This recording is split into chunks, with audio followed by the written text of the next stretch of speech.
በአብርሃም ጉዳይ ተጨንቃችሁ ስትጸልዩ እንዲሁም መልካም ነገር ስትመኙለት ለነበራችሁ እንኳን ደስ አላችሁ። ሐሳባችሁ እንዲሁም ደግሞ ጸሎታችሁ ፍሬ አፍርቶ እንግዲህ አብርሃም አሁን ላይ ትንሽም ቢሆን ወደ ተረጋጋ እንዲሁም ደግሞ ወደ ራሱ እየተመለሰ ነውና ይሄ ሁላችንም ደስ የሚያሰኝ ነገር ነው። ምክንያቱም አብርሃም በጣም ለብዙ ሰው አስፈላጊ የሆነ ሰው ነው። ለልጁ ከምንም በላይ ልጁ ልዑሌ እጅግ በጣም የሚያሳዝን ልጅ ነው። ልጅ ያላችሁ ትረዱታላችሁና ይህንን ነገር አሁን ላይ አብርሃም ያለበት ነገር ደስ የሚል መልካም ነው።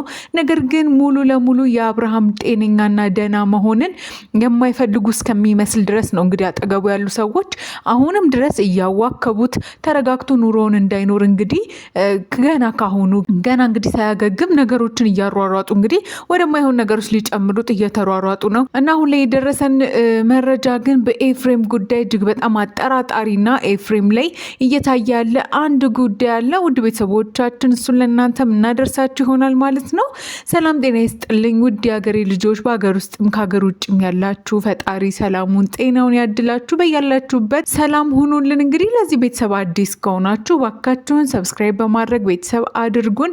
እኛም ለእናንተ ትክክለኛውን እውነተኛውን ሚዛናዊውን የሆነ መረጃ የምናደርሳችሁ ይሆናል ማለት ነው። እንግዲህ የአብርሃም ጉዳይ እጅግ በጣም የሚያስደስት ለውጡን እያየንበት ምንመጣበት ጊዜ እንግዲህ በቅርብ ይሆናል ብለን ተስፋ እናደርጋለን። ነገር ግን አሁን ባለበት ሁኔታ ነገሮች እየተስተካከሉ ይቀጥላሉ ብለን በምናስብበት በዚህ ጊዜ አሁን ላይ የአብርሃምን ደህንነት እጅግ በጣም ሊያሳስብ የሚችል አንድ ጉዳይ ተነስቷል። ይህም ደግሞ የኤፍሬም ጉዳይ ነው። ኤፍሬም ላይ ከዚህ በፊት የምናያቸው ነገሮች ነበሩ።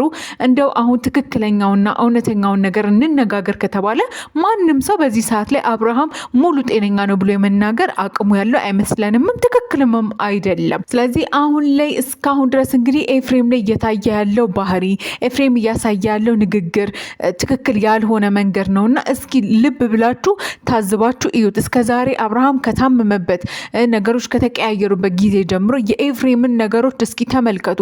ትክክለኛ ውሳኔ አይደለም እየወሰነ ያለው። የሚናገረው ነገር ስለ አብርሃም ጎን ቆሞ ሙሉ ጤነኛ እንደሆነ ሲናገር ነበርና ይሄ ሁሉ ነገር ኤፍሬም በጤናው ነው ወይ? ኤፍሬም እየሆነ ያለው ነገር ልክ ነው ወይ? ምንድነው እሱ ፍላጎቱ እስከሚባል ድረስ እያደረሰ ያለ ጉዳይ እንግዲህ የኤፍሬም ጉዳይ ነው። ምክንያቱም ሩታ አጠገቧ ስላለ ደስተኛ ሆና ነው እንግዲህ አጠገቧ በመኖሩ ብቻ ሰላም ተሰምቷት ነውና የአብርሃምን ጉዳይ እየሸፋፈነች ያለችው። ነገር ግን ኤፍሬም ምንድነው እሱ የሚፈልገው? የአብርሃምን ደህንነት ጤና እንዳልሆነ እያወቀ አይኑ እያየ መመስከር ሲገባው እጅግ በጣም ጤነኛ እንደሆነ እንዲሁም ደግሞ ምንም ነገር እንዳልተፈጠረ እያስመሰለና እየተናገረ ነው። ለምን ይህንን ያደርጋል? ከዚህ በፊት ኤፍሬም ሲያደርጋቸው የነበሩት ነገሮች ነበሩ። ያን ሁሉ ትተን ነገር ግን አብርሃም በታመመ ጊዜ እያደረገ ያለው ነገሮች በጣም ልክ ያልሆኑ እንዲሁም ደግሞ ከመስመር ያለፉ ነገሮች ናቸውና እንግዲህ በትናንትናው ዕለት አይተናል። እንግዲህ አብርሃም ገና ሊያገግም ትንሽ መለስ ብሎ ከዛ ሁሉ ጭንቀት ወጥቶ ከዛ ሁሉ ሀሳብ ወጥቶ ከሐኪም ቤት ከሆስፒታል እንደገባ እንግዲህ ተነስቶ መሄድ እንዳለበት እንዲሁም ደግሞ ሊዝናና እንደሚገባው እንግዲህ ሲናገር ነበር። ይሄ ነገር ልክ ነው ወይ? በዚህ ደረጃ ሰው ታሞ ተኝቶ እንዴት ነው ተነስና ተዝናና የሚባለው? እንደው ይሄ የጤነኛ ሰው አይምሮ አይመስልም። ምክንያቱም ምንድነው እሱ ሀሳቡ? የመጨረሻ ፍላጎቱ ምንድነው? እሱ የኤፍሬም እውነት ሩታን እያገዛት ነው? እውነት የአብርሃምና የሩታ አንድ መሆን አሳስቦት ነው? ይሄ ሁላችንም ጥያቄ ሊያስነሳ የሚችል ሀሳብና እንዲሁም ነገ ላይ ሁላችንም የምናየው አንድ እውነታና አንድ ድብቅ ነገር እንደሚኖር በእርግጠኛ እነግራቸዋለሁ። ምክንያቱም ማናችንም ይሄ የሚታይ ነገር ልንክድ አንችልም፣ ልንዋሽ አንችልም። እንዲሁም ደግሞ ልክ አይደለሽም ልትሉም የምትችሉበት ነገር አይደለም። ምክንያቱም ሁላችንም እያየነው ያለው ነገር ነውና ሰው የወንድሙን ጤንነት የወንድሙን ደህንነት አስቀድሞ ነገ ላይ ሁሉም ይደርሳል። የእሱ ምኞት መልካም ምኞት ነው። የሩታና የአብርሃም አንድ ላይ መኖር ለልጃቸው እንዲሁም ደግሞ ለነሱ አስፈላጊና ደስ የሚል ምኞት ነው። ነገር ግን በምን ዙሪያ እንዴት ሆኖ የሚለውን ነገር ማሰብ ይኖርበታል። ስለዚህ የአብርሃም ደህንነት ከምንም ነገር ይቀድማልና ሁሉም ባይቸኩሉ ቢረጋጉ፣ በተለይ የእህቱና የወንድሙ ሁኔታ ትንሽ የመረጋጋትና ነገሮችን አሁን አርግቦ ሌሎች ችግሮች ላይ ሳይሆን ማተኮር የፈለጉት በአብርሃም ደህንነት ላይ በአብርሃም የህይወቱ የመንገዱ መስተካከል ላይ ነው እንጂ ዳዊትና ቡዜ አሁን ላይ ትልቅ ኃላፊነት አለባችሁ። እንደ ታላቅም ግዴታችሁ መወጣት አለባችሁ። ምክንያቱም አብርሃም የሁላችሁም ታናሽ ነው። እንደ ወንድም እንዲሁም ደግሞ እንደ ስጋ እንደ አንድ ደም እንደሆናችሁ ይህ ነገር ኃላፊነት አለባችሁና የማንንም ሐሳብ ሳሰሙ የማንንም ምንም ግፊት ሳታዩ በራሳችሁ መንገድ ለአብርሃም ህይወት እንደቆማችሁት እስከ መጨረሻው ድረስ ለሱ ከጎኑ ልትቆሙና ከሱ ጋር አብራችሁ ያለውን ነገር ለማስተካከል አብራችሁ መጓዝ ይኖርባችሁ ብለን እናስባለን። ምክንያቱም አብርሃም አሁን ላይ የመቸኮል ሳይሆን የመሯሯጥ ሳይሆን የመረጋጋት ስሜት ያስፈልገዋል። ሰላማዊ የሆነ መንገድን የመከተልና በዛ ውስጥ የመሄድ ብቻ ነው ሀሳብ ሊኖረው የሚገባው እንጂ ከዛ ውጭ ያለው ግርግር አስፈላጊ አይደለም።